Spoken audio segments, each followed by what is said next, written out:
Wenn man den Hund wieder reinlässt und vergessen hat, dass man einen Knochen aufgehangen hat. Ich hoffe mal, dass mein Haken in der Decke hält.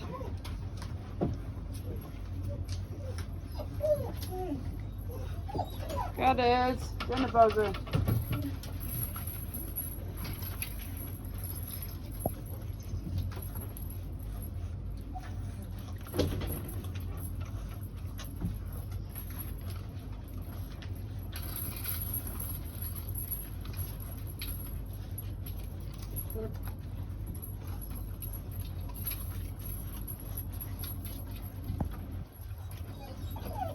Aber, oh, ein Knochen.